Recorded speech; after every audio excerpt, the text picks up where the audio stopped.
I never thought I'd stand there, frozen in place, watching the girl I loved more than anything except another man's confession, right in front of me. Her smile, once meant for me, now belonged to someone else. It felt like the ground beneath. My feet collapsed, pulling my heart down with it. My throat burned, my chest tightened, and my hands, clenched into trembling fists, could do nothing to stop it. Sheba didn't even glance my way. It was as if I never existed. Just yesterday she was laughing beside me, telling me about her dreams, her fears, how I made her feel safe. But now, under the fading sunset, she stood there, eyes gleaming, as she reached out and took Paul's, hand like it had always belonged in hers. My breath hitched painfully, and I swallowed hard to stop the bitterness from spilling out. I forced a smile, though my vision blurred. I told myself it didn't matter, that maybe she deserved happiness even if it wasn't with me. But deep down, I felt something tearing apart, an ache so deep it seemed endless. I wanted to scream, to ask her why she chose him, why she crushed me without warning. But no words escaped my lips. I could only watch, helpless, as she leaned closer to him, her cheeks flushed with excitement, her eyes sparkling in a way I used to think was reserved for me. The crowd around them cheered softly, unaware that my entire world was crumbling in that moment. I turned away, my chest hollow, my thoughts spiraling. I needed air. I needed distance. I needed something, anything, to numb the storm raging inside me. My legs moved on their own, carrying me far from the scene, though no matter how far I went, her image clung to me, haunting me like a shadow that refused to fade. I didn't know where I was headed until I saw Ellen. Her eyes met mine, and in them I saw something unexpected, warmth, understanding, maybe even pain. Without thinking, I moved closer, desperate for an escape, for solace, for someone who could quiet the torment inside me, even if only for a fleeting moment. Welcome to Story Heaven. Please stay with us till the end of this story. Every part is filled with emotion that you won't want to miss. If this story touches your heart, don't forget to like, share, and subscribe to the channel. Your comments mean so much to us and inspire us to keep bringing you even better stories. Every like and share motivates us to keep creating heartfelt journeys just for you. Thank you for your support and enjoy the full story. Believed in fate. Maybe because I thought I could shape my own destiny. Maybe because I thought if I loved hard enough, stayed loyal enough, and gave every piece of myself, life would somehow reward me. For years, that belief kept me going. It kept me close to Sheba. She wasn't just a part of my life. She was my life. Everything I did, every step I took, every late night I stayed up working, it was for her. We had known each other since we were teenagers. Back then, she was the bright light in every dull day. She had this way of making ordinary moments feel extraordinary, of making me forget about everything else. Her laughter could break through any cloud hanging over me, and her smile felt like the sun itself had chosen to shine just for me. From silly jokes to deep conversations under the stars, I thought we were building something unbreakable, something real. But maybe that was just my illusion. Maybe I was the only one who believed we were walking the same path. Sheba had always been the kind of woman people noticed. She carried herself with quiet confidence, her eyes full of dreams and her heart wide open to the world. I thought I understood her better than anyone else. I thought the way she looked at me meant something, more than friendship. I thought the way her hand lingered on mine, the way she confided in me about her fears of loneliness, her hopes for the future. I thought it all pointed to something deeper, something waiting to blossom if I just gave it time. Time. I gave her years. I stood by her through every heartbreak she endured, every disappointment life threw at her. I listened to her cry over men who never deserved her attention in the first place. And every time, I thought maybe, just maybe, she would finally see me. See the man who never once left her side. See the man who loved her silently, patiently, completely. But she never did.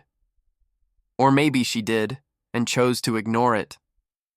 Watching her fall for someone else felt like a cruel twist of fate, as if destiny itself wanted to laugh at my devotion. Paul had entered our lives quietly at first, just another name in her endless circle of friends.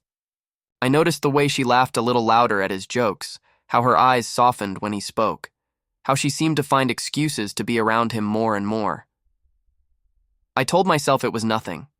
I convinced myself she was just being friendly, that I had no reason to worry. But deep down, a storm had already begun to brew. I tried to push the doubts away, tried to focus on all the moments we shared that felt so intimate, so personal, so irreplaceable. I remembered the night she called me at 2 a.m, her voice trembling, saying she couldn't sleep because her mind wouldn't stop racing.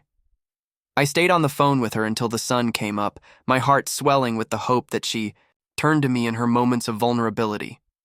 Hope. It was both my greatest strength and my fatal weakness. The truth hit me like a train when I saw her standing there with him, her eyes filled with a light I had longed to see directed at me.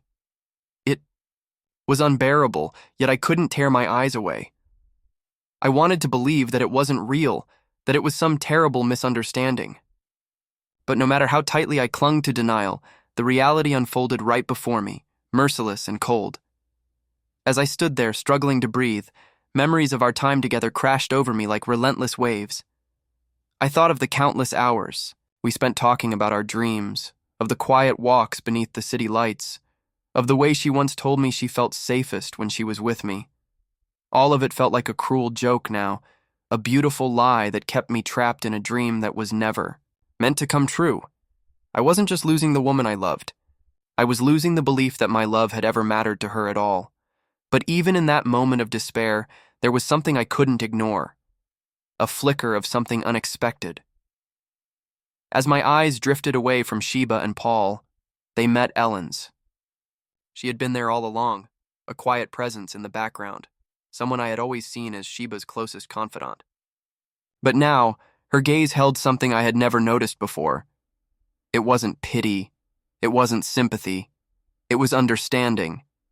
It was a silent acknowledgement of my pain, as if she felt it too. For the first time, I wondered if I had been blind, not just to Sheba's choices, but to everything around me. Maybe the answer to my broken heart wasn't to drown in the weight of my unspoken love. Maybe, just maybe, there was another path waiting for me, one I had never dared to consider. And in that moment, standing at the edge of my heartbreak, with my world in ruins, I felt a pull toward Ellen I couldn't explain.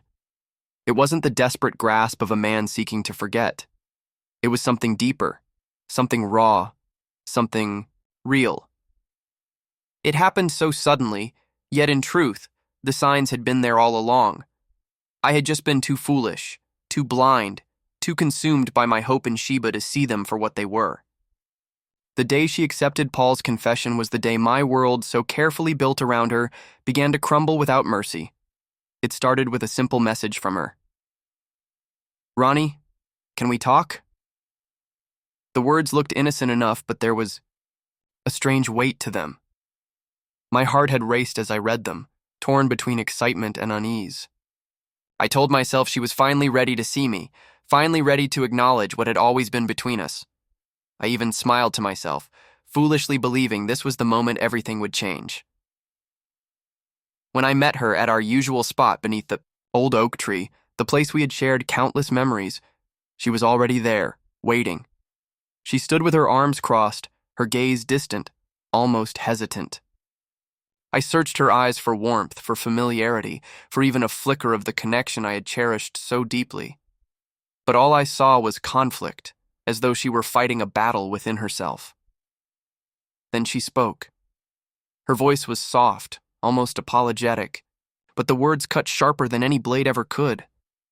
"Paul confessed to me today," she said, her eyes flickering to the ground. "And I accepted." For a moment, the world fell completely silent around me. All the sounds of life faded into nothingness. It felt as if time itself had frozen, trapping me in a nightmare I could not escape. I stood there, numb, staring at her, waiting for her to laugh, to tell me it was a joke, a test, anything but the truth. But no such relief came. Her words echoed. In my mind, louder and louder, until they were the only thing I could hear. Paul confessed to me today, and I accepted. My breath caught in my throat, and I fought to hold back the storm raging inside me. I wanted to ask why. I wanted to understand how she could so easily choose him over me, after everything we had shared, after all the moments that had felt so impossibly real. But no words came. Only a hollow silence stretched between us, widening the distance I had once believed unbreakable. I forced a smile, brittle and pained, as if pretending everything was fine could somehow make it so. "I see," I managed to say, though the words tasted bitter on my tongue. Sheba looked at me then, truly looked at me, as if seeing the depth of my heartache for the first time. Her lips parted, as if she wanted to explain, to offer some justification, but nothing came out. And maybe that was the cruelest part of it all, that there was no explanation, no reason that could ever make sense of the betrayal I felt in that moment. Instead, she simply turned away. As she walked off, leaving me standing, beneath that tree alone, I felt something inside me fracture. A clean break, sharp and irreversible. The future I had once dreamed of, the life I had imagined by her side, collapsed into dust at my feet.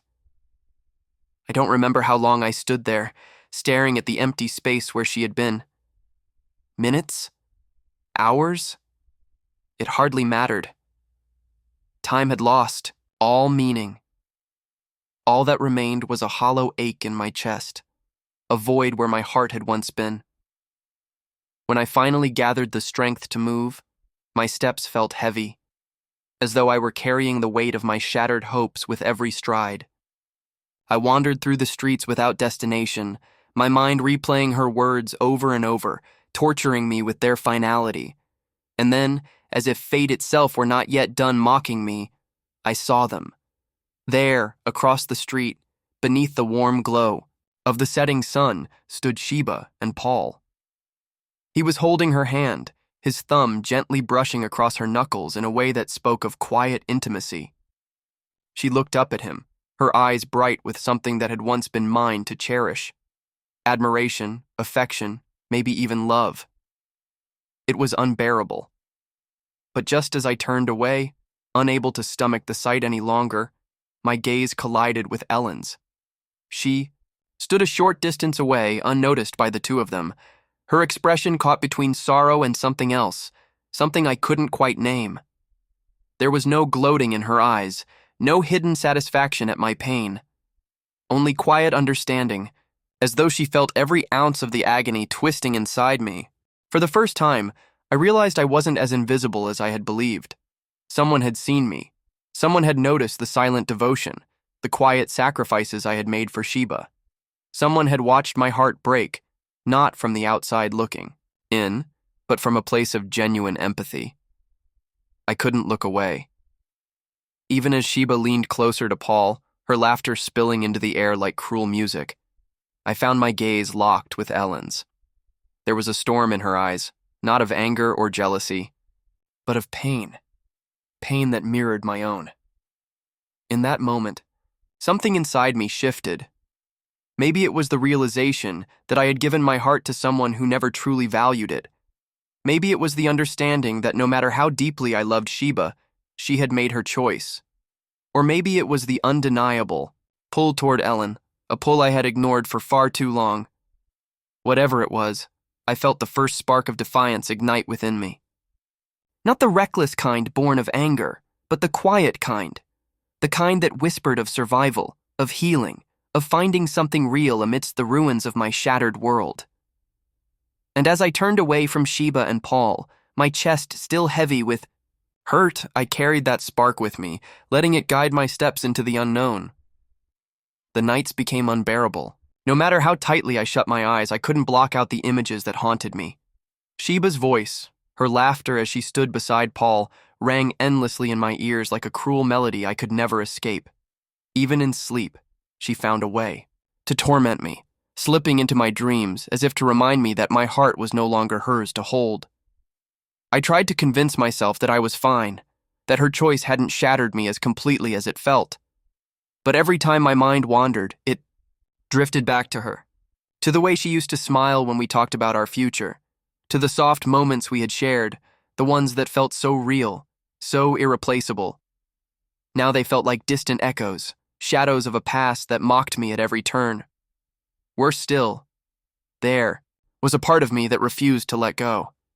A desperate, pathetic part that kept hoping this was all just a mistake, that she would realize the depth of what we had and come back to me. But deep down, I knew better. Sheba had made her decision. She had chosen Paul, and no amount of wishing would change that reality. The ache in my chest grew heavier with each passing day. I found myself avoiding places we used to go together, unable to bear the memories they stirred.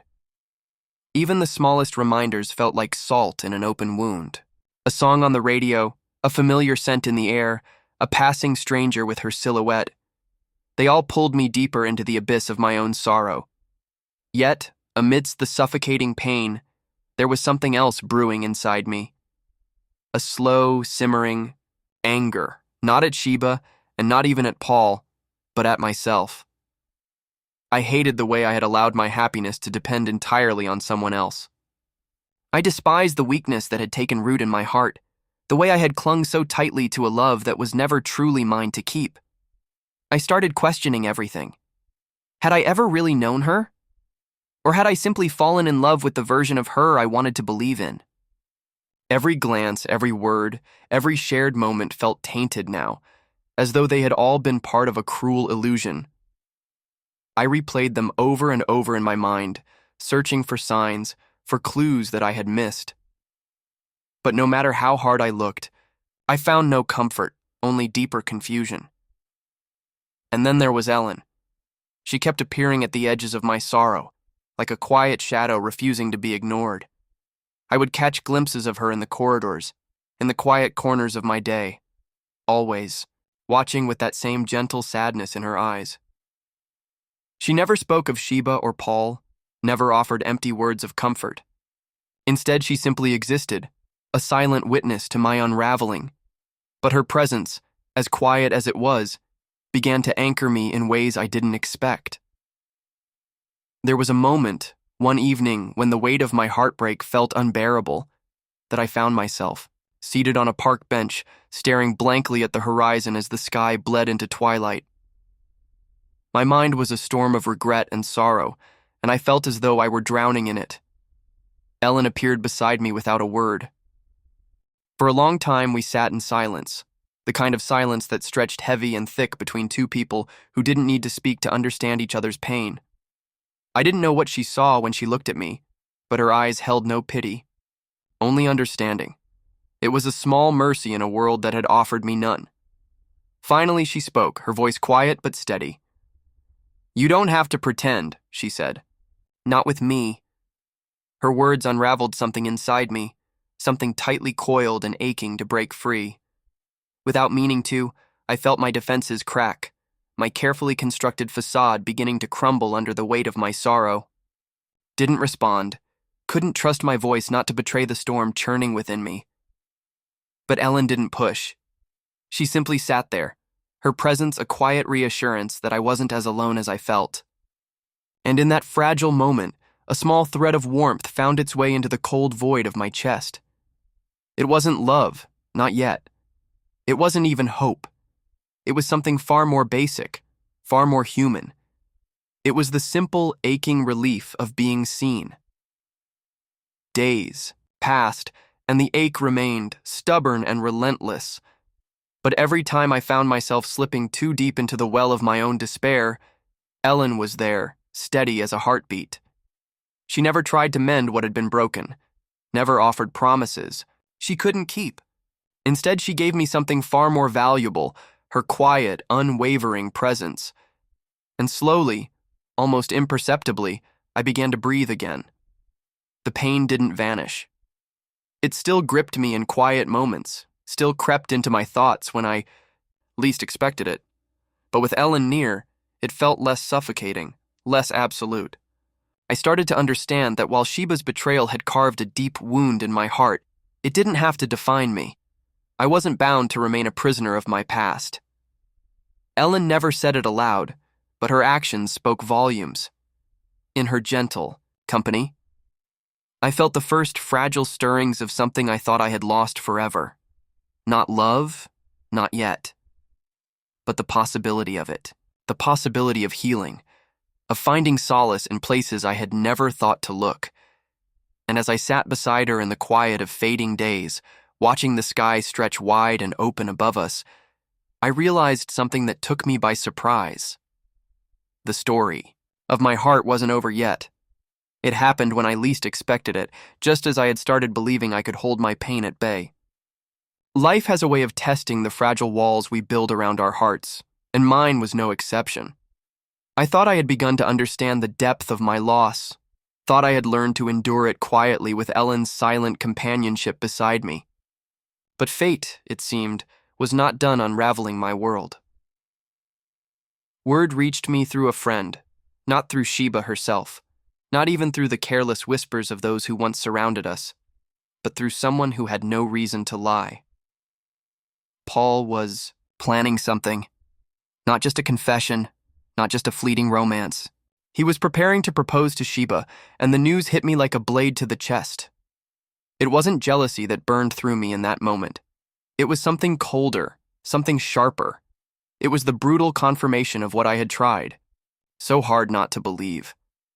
Sheba had not only left me behind, she was building a future with him, a future that was supposed to be ours. The thought of it tore through my mind, a storm I couldn't escape. I could almost see it, clear as day, the way she would smile at him, the way she used to smile at me. The way she would take his hand, wearing the ring that should have been mine to give. Every detail played out in my imagination with cruel precision, leaving me hollow and breathless. I tried to drown the rising tide of despair, to bury it beneath layers of numbness. But emotions have a way of seeping through the cracks, no matter how tightly you seal them. I found myself pacing through empty rooms, haunted by echoes of conversations we once shared. I couldn't even look at the places we had loved without feeling the weight of her absence pressing down on me. Ellen noticed, of course. She always did. She didn't ask questions, didn't push me to explain the shadows darkening my expression. Instead, she watched with quiet understanding, her eyes filled with an empathy that both comforted and unsettled me. She seemed to see, straight through my fragile composure, recognizing the turmoil I desperately tried to hide.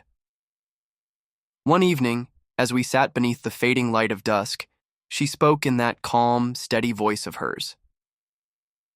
"You don't have to carry this alone," she said. Her words were simple, but they slipped beneath my defenses like a whisper of truth I couldn't deny. I wanted to tell her that I wasn't sure how to share this weight, that I didn't know how to let someone else carry even a part of my pain. But when I looked into her eyes, I saw no judgment, no expectation, only quiet strength. That night, I couldn't sleep. My thoughts were a tangle of memories and fears, hopes crushed beneath the weight of reality. I thought of Sheba, of Paul, of the life they were about to build together. And then, unbidden, my thoughts drifted to Ellen. To the way she stood by me when no one else did, to the way her presence felt like a fragile lifeline in the storm of my despair. It was in that sleepless night that the thought first crept into my mind, quiet but persistent. What if the life I had imagined with Sheba wasn't the only future waiting for me? What if, beyond the wreckage of my broken heart, there was something else, something unexpected? But just as quickly as the thought appeared, it was chased away by doubt. I wasn't ready. My wounds were still too raw, too deep. I couldn't imagine opening my heart again. Not so soon. Not when every beat still ached for what had been lost. Still, the thought lingered, refusing to be dismissed entirely. The next day, everything unraveled further.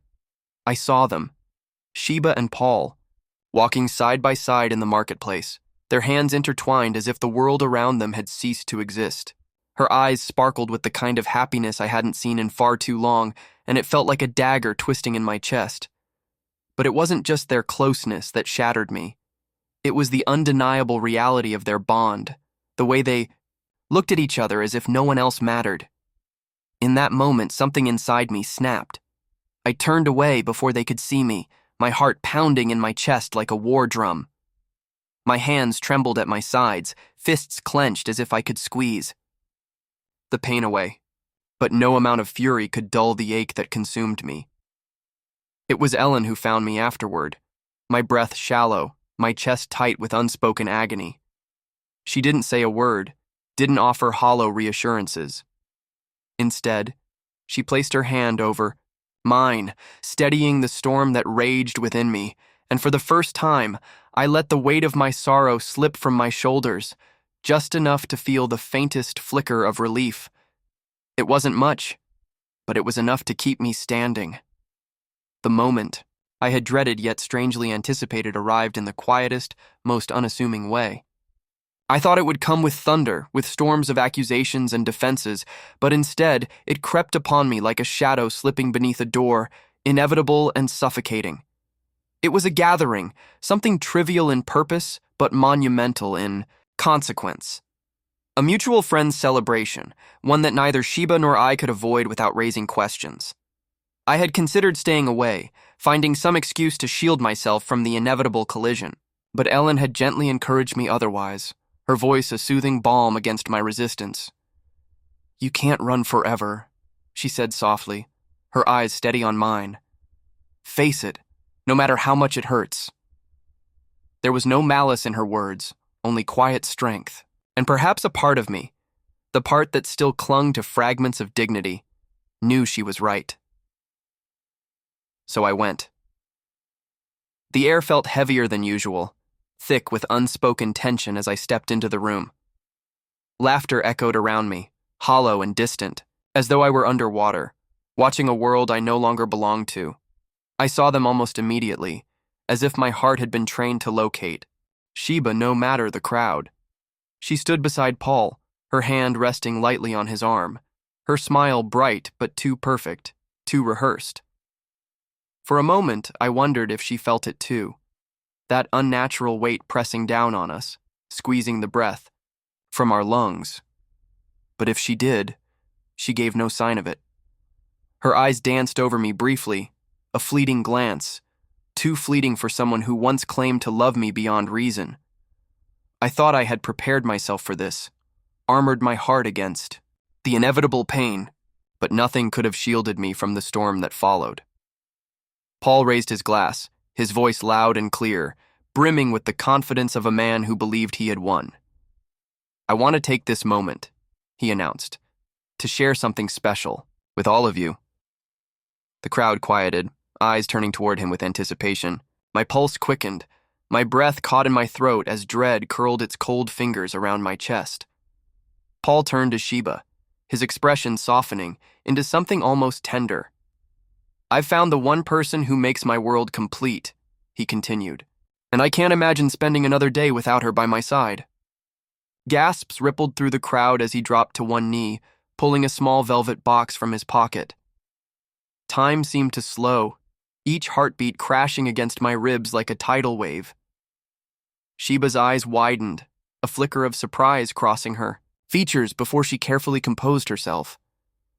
He opened the box to reveal a sparkling ring, its brilliance catching the light and sending a sharp pang through my chest. "Sheba," he said, his voice thick with emotion. "Will you marry me?" The room held its breath, so did I. Her lips parted, her gaze dropping to the ring, then rising to meet Paul's expectant eyes. And in that moment, I saw something I hadn't expected. A shadow of hesitation, fleeting but unmistakable.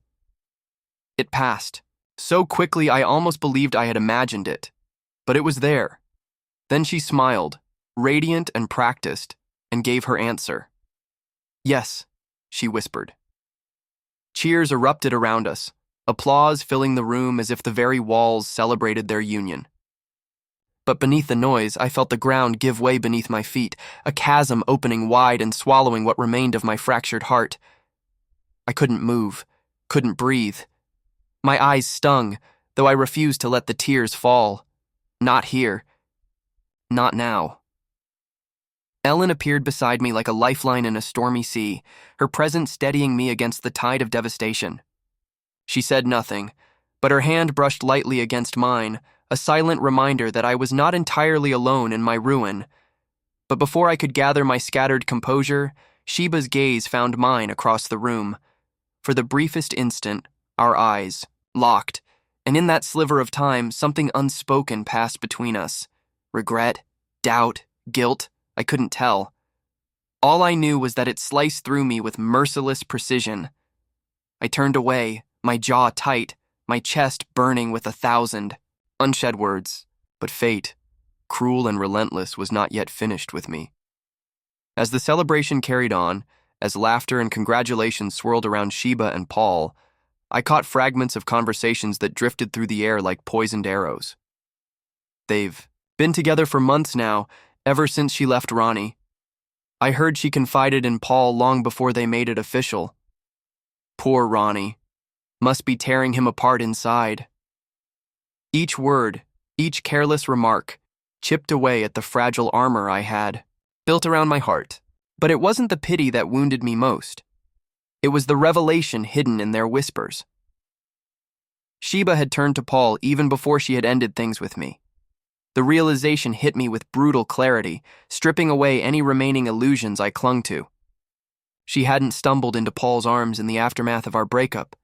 She had sought him out while I still foolishly believed in us. The betrayal was complete.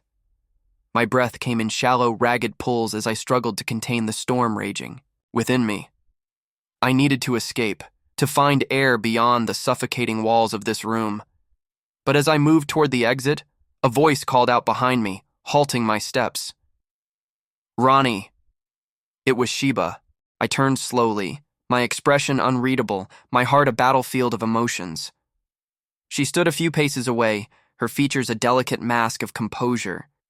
But her eyes betrayed her turmoil. She began, faltering under the weight of her own words. "I didn't expect to see you here." Her voice trembled, almost imperceptibly, but I caught it nonetheless. "Clearly," I replied, my tone even, though it cost me every ounce of strength to maintain it. She hesitated, her gaze dropping to the floor before rising to meet mine once more. "I hope you'll be happy," she said finally, though her voice lacked conviction. "I truly do." I wanted to laugh at the irony of her words, to ask her how she could offer me happiness while standing on the ashes of what we had built. But instead, I simply nodded, my gaze unwavering. "And I hope you find what you're looking for," I answered quietly, my words carrying a weight that lingered in the air between us. Sheba opened her mouth as if to respond, but no words came. And in that silence, I turned away, leaving her standing amidst the remnants of our past. As I stepped out into the night, the cool air wrapped around me like a fragile shield.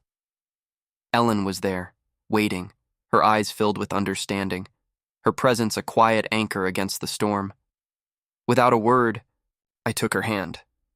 In that moment, something shifted within me. Not a healing, not yet, but the first breath of possibility. The faintest glimmer of a future beyond the wreckage, a spark in the ashes. And though my heart still ached, though my soul still bore the scars of betrayal, I walked forward into the unknown, leaving behind the pain that had once defined me. For the first time, I dared to hope. The days after that night blurred into each other, but not in the way they once had when I was drowning in heartbreak. No, this time, the blur came from motion, from progress, from the steady rebuilding of a man who had been broken to his core and refused to remain shattered.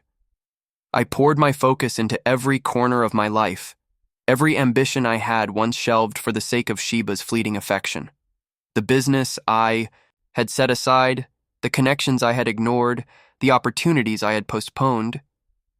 I reclaimed them all with a ferocity that surprised even myself.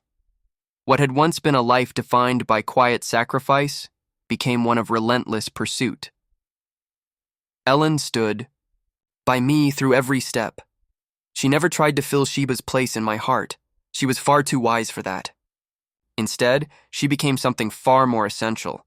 My mirror, my anchor, my unwavering support when the weight of my own determination threatened to crush me. She never asked for more than I could give, never demanded that I rush the healing process. She understood, perhaps better than anyone, that some wounds only close with time and triumph. With each passing day, my name grew in prominence, whispered in boardrooms and shouted in headlines. Projects I had once dreamed of leading were now mine to command. Success, I realized, was not merely a balm for my pain. It was my retribution. My quiet, undeniable proof that Sheba had not destroyed me. But fate, always watching, decided that was not enough. It happened at a gala, one of those extravagant events where wealth and influence dripped from every corner of the room. I was there, as an honored guest, invited for the success of a recent venture that had catapulted my company into international recognition.